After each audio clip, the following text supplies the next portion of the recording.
Christmas. Welcome to my Get to Know Me Q&A video coming out. Yeah, it's Christmas Day. You all will be seeing this Christmas Day. It's not Christmas Day for me. It's about a week away. I feel like I've been teasing this video for a couple of months now, but I got quite a few really good questions from you all, and I was also asked to do just kind of a get to know me style video. So I've never really watched that many of those videos, so I Googled a list of get to know me questions and kind of just picked a bunch at random.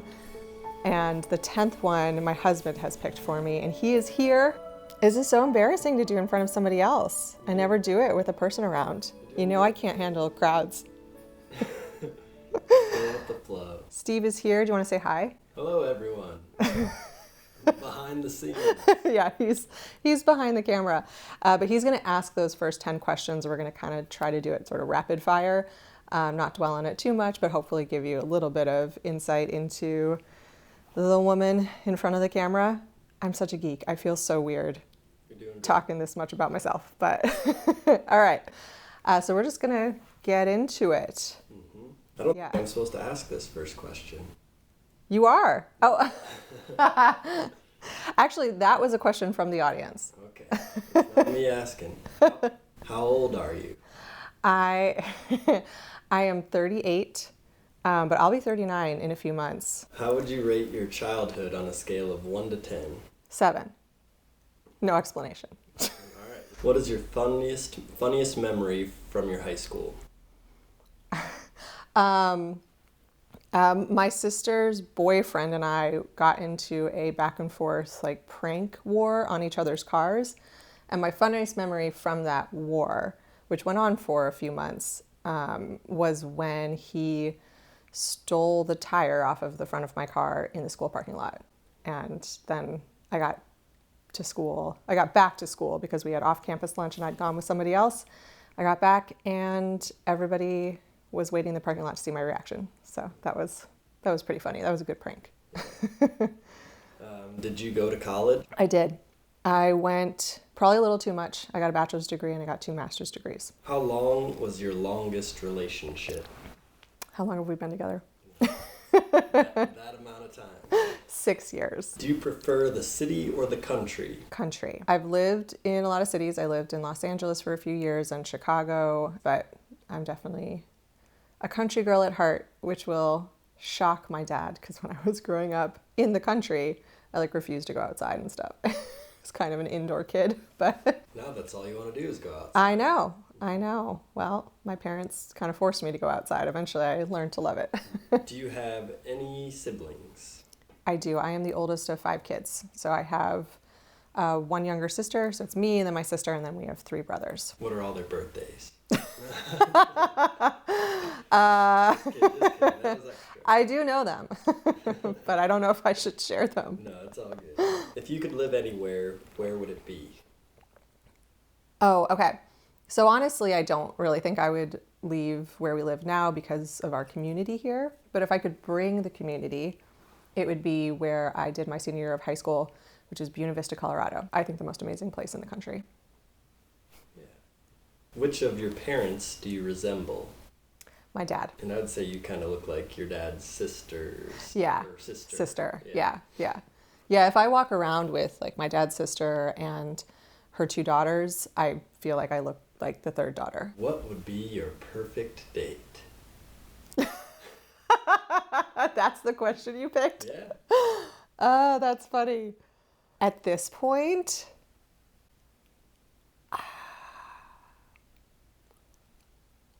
probably, oh gosh, it would be, okay.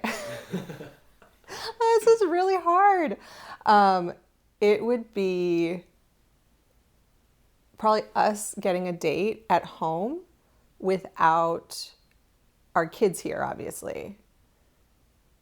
And for 24 hours. It's more of a vacation. My perfect date is a vacation.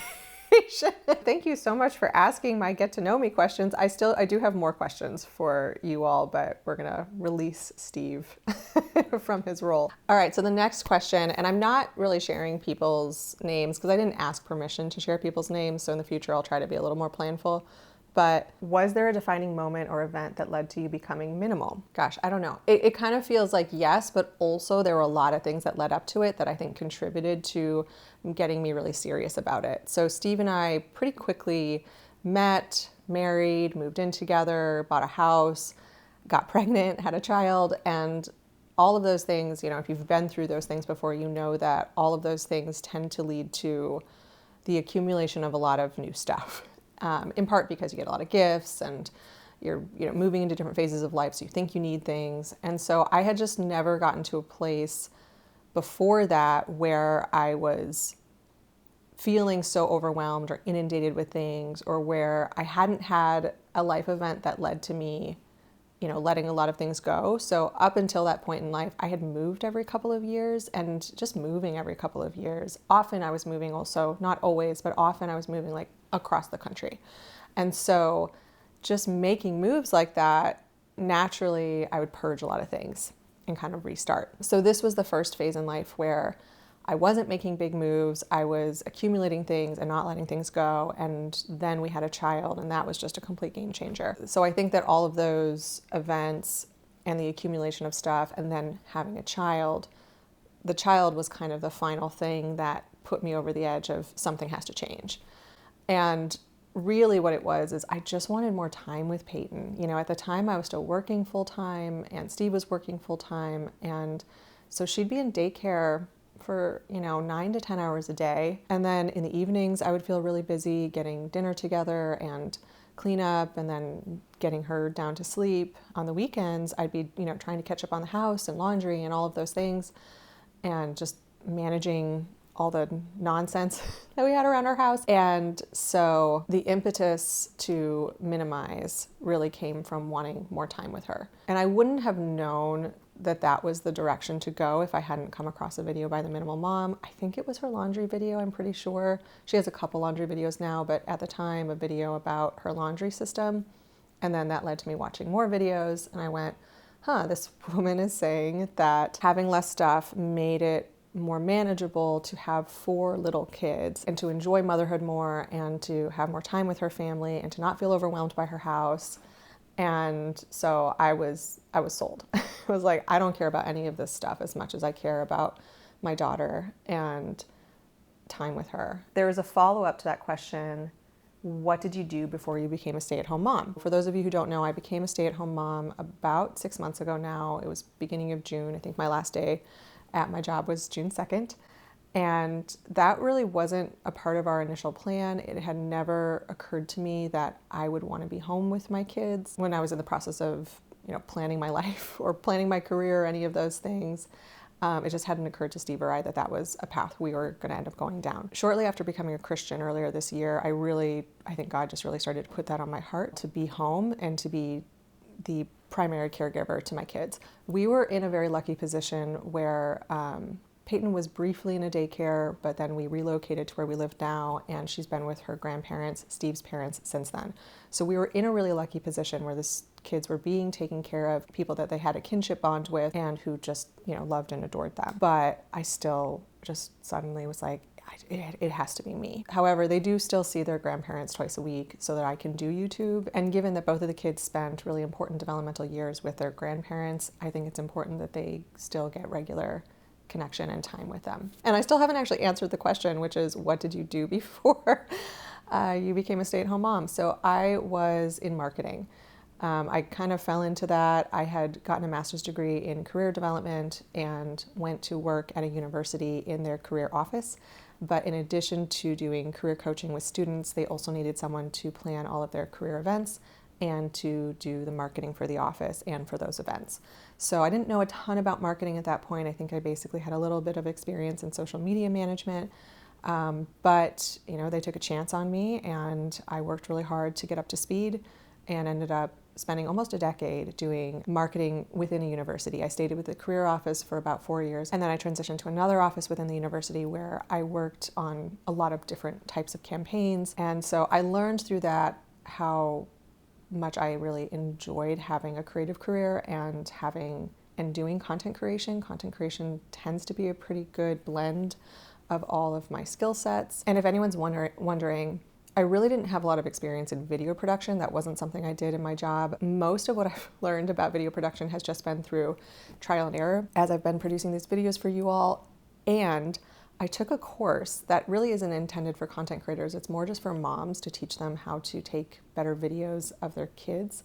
It's called DIY Family Films. And it's honestly like, I was like, wow, this is literally all I need to produce like reasonably quality videos for people to enjoy. So if you're looking to learn a little bit more about videography, and it doesn't require a special camera, the course teaches you how to do that with an iPhone. Okay, we're back. Honestly, I just felt like I had to reshoot the next few questions because I was so wordy and I don't really think prepared enough to answer them. And so this video would have been just incredibly long. There's no way to edit it down. We're just gonna shoot them again. You guys get to see how the sausage is made.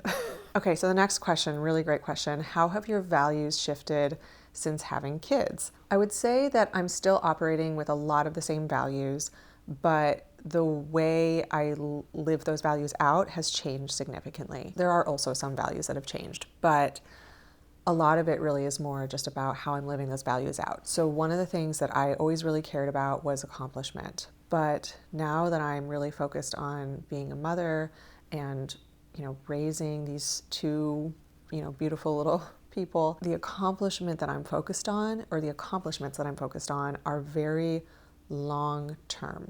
I am thinking I want to raise these two people to be well-adjusted and to be capable of going out into the world and giving back to society and taking care of themselves and their own families. So I'm looking at a 2 decades plus long process. But because I'm working towards this accomplishment that's much more long-term than accomplishments I've worked towards in the past, it really enables me and requires me to slow my pace down and to simplify our lives so that I can really focus on the things that matter, because the stakes for this accomplishment are much higher than things that I've pursued in the past. I think the other value that has really come to the forefront for me is to prioritize and promote motherhood. I think I was one of those women who was encouraged to be high achieving in her career and to not necessarily think about how children and marriage would fit into my life. And so I felt unprepared when those things happened. And I was surprised by how much I was changing and how much I wanted to be home with my kids. And, that's scary to be in a position where you want to be home with your kids, but your life is set up for 2 incomes. We were lucky to be in a position where we could make the adjustment with sacrifices. We could make the adjustment, but I feel like I want to be an advocate for young women who are coming up to help them, understand that they're probably most likely going to care about more than just their career, especially once those children come along. I also think that there's a little bit of a cultural message that motherhood is beneath most women, that caring for children is beneath women. I heard someone say recently, and I'll link to the video where I watched this, but I heard this woman say that just because you're capable of more than raising children doesn't mean that raising children is beneath you. I strongly agree with that, and I have found myself surprised by how joyful motherhood is. And, not to say that it's not also very difficult at times. I don't want to give the false impression that I'm always feeling on top of things over here and I always feel like I've really nailed this or anything like that. But I also don't want to play into some of the cultural messages that are out there about raising children right now. So I want to be, I know this is a biblical saying, and I don't know the context of it, but so hopefully I'm using it correctly, but when it comes to that subject, I would like to be salt and light for the truth. All right, the next question, what does digital minimalism look like for you as a content creator? Which I think is a really interesting question, and I found myself a little overwhelmed by it because digital minimalism is such a big topic, and I know it affects so many people, and so answering it where I don't even have a video that I can reference where I talk about it in more depth, I feel like all the pressure to do a dissertation on the subject. So I'm going to avoid doing that because this is a Q&A and that's not what we're doing here today, and that's not really the question. I do, however, for those people who are watching who are context people, some people just they need a little bit of context. So I do want to read the definition of digital minimalism really quickly. So I pulled this just from Cal Newport's website. He's the author of Digital Minimalism, and so I'm just reading his definition. Okay, keeping my audio close to my mouth as I read this. Digital minimalism is a philosophy that helps you question what digital communication tools and behaviors surrounding those tools add the most value to your life. It is motivated by the belief that intentionally and aggressively clearing away low-value digital noise and optimizing your use of the tools that really matter can significantly improve your life. So what does that mean for me as a content creator? Well, the first thing, granted, I'm totally new to content creation. I started 6 months ago. But the first thing that it means is I am focusing on one thing at a time. So rather than jumping in and being like, I'm going to start an Instagram and a blog and a YouTube channel, no, I'm doing a YouTube channel and that's it. I've reserved the Papertown Home handle on a lot of different platforms, but you can expect to only get content through YouTube for the foreseeable future. I have no idea when or if I'll ever branch out into the other subjects. And I think you'll even see it in how I'm approaching YouTube. Right now, my goal is to simply get my message clear, continue to improve my skill in video production so that you all have interesting and useful content every week, and build a relationship with the audience. I know there are lots of creators who do multiple things at once, and many of them do it quite well. I know my limitations. So I think what I'm learning from minimalism and slow living is that it kind of really just comes down to knowing one's limitations and setting boundaries and respecting those limitations. So so that's how I approach digital minimalism as a content creator. Now in my personal life, I can tell you that when it comes to social media, I have it pretty easy because I don't enjoy social media.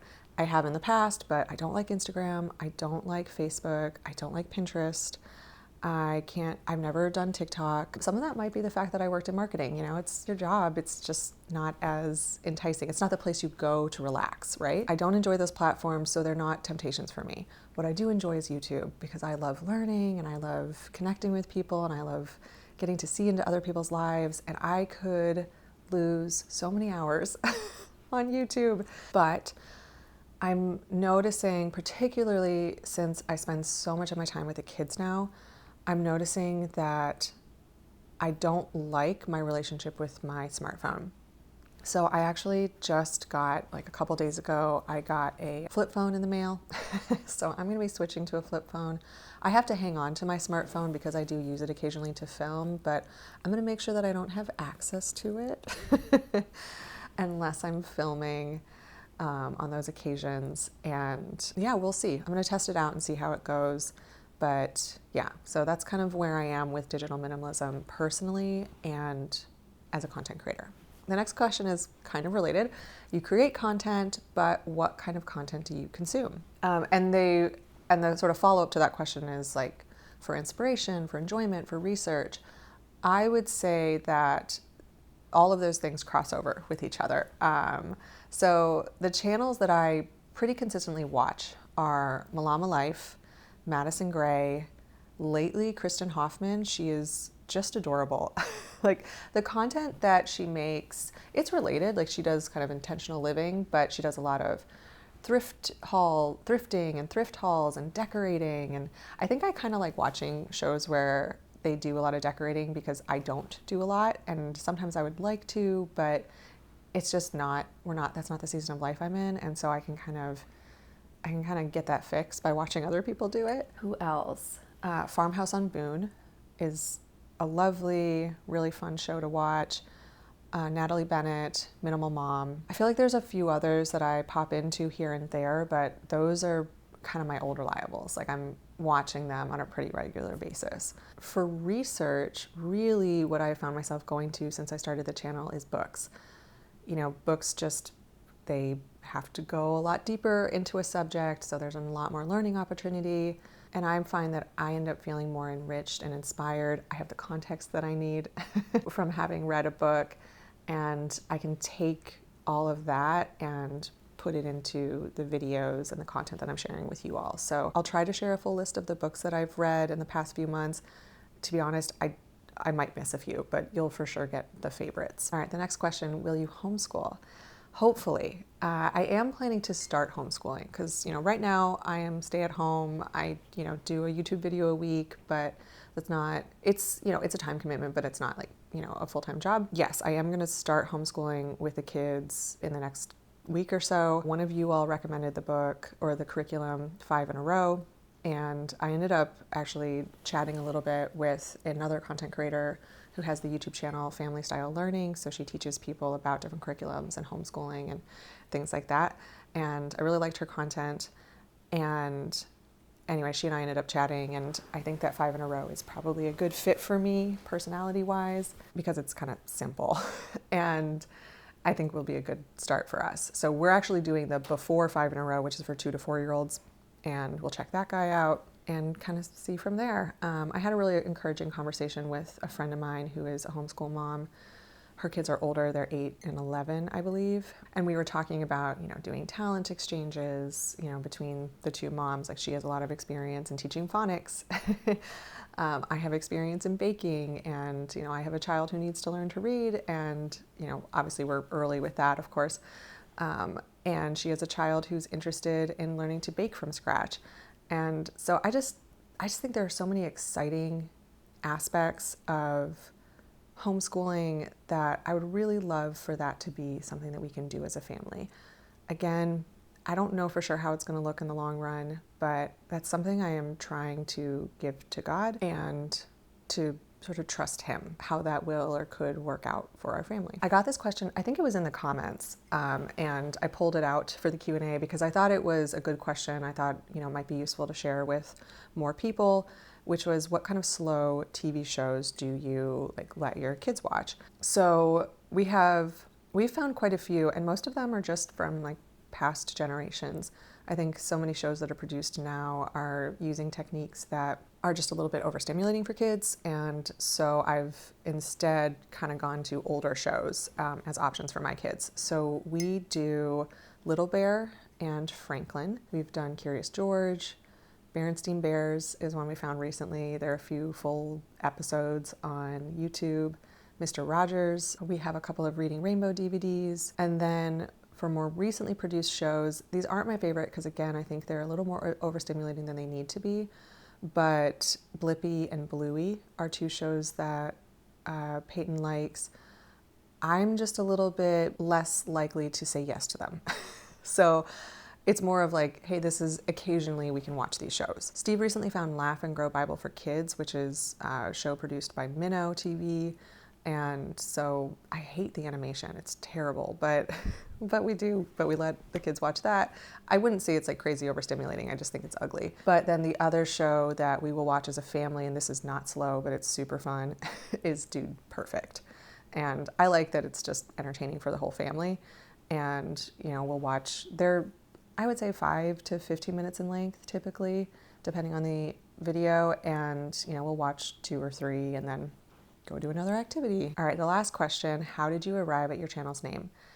So we live in a town that has a paper mill, and it was established in the mid-19th century, so 1850s-ish, I think. I don't know exactly. But there's just a lot of history and pride in our town related to the mill and, how it contributed to the growth and development of our community. And so I liked the idea of a channel name that kind of referenced our community because it's so important to me and to my husband, but also didn't, directly use the name of the city that we live in. And the town doesn't call itself the paper town. The reason I went with paper town is because I was also simultaneously referencing paper towns. So paper towns are phantom settlements that appear on maps, but they don't actually exist. And there's various reasons that they will appear on maps. But what would happen, there's a phenomenon of people looking at maps, seeing a settlement, noted on the map, and then deciding, oh, there's opportunity there. Let's put a business there. Let's put homes there. And I kind of equated that idea to establishing a YouTube channel. I look out into the big world of YouTube and I see opportunity for a community. And so Paper Town Home was born. It's cheesy. Whew. Okay, so if you've made it to the end, bravo. This is a pretty long video. I do want to give a quick announcement. Going into 2024, I'm going to start taking 1 week off a month. There's a lot of back-end work that happens with YouTube, and I just don't have time for it. So 1 week a month, I'm going to take off so that I can do that kind of back-end work, which is things like planning for future videos, learning new skills, things like that. So my plan is to take the first week off of every month. I think it's possible that that will shift around here and there, but I will try to, give announcements and be communicative in the community section about that. So if you want to be kept up to date, I'd recommend subscribing and hitting the bell notification so that you are just aware of what's happening, what's coming. I also want to say thank you. I've had a really wonderful experience starting my YouTube channel, and that really comes down to the enthusiasm and kindness that has come from the audience. It's been wonderful to connect with you all, and if anything, I just wish I had even more insight into your lives and more opportunity to connect with all of you. But maybe down the road we'll find some way to do that. And I hope everyone is having a really wonderful Merry Christmas. Maybe you're seeing this after Christmas because you were busy and with family and whatnot on that day, or maybe you have a quieter Christmas and so this is just an opportunity for you to connect with other people. Whatever the case is, I wish you all the best. Thank you so much for being here, and until next time.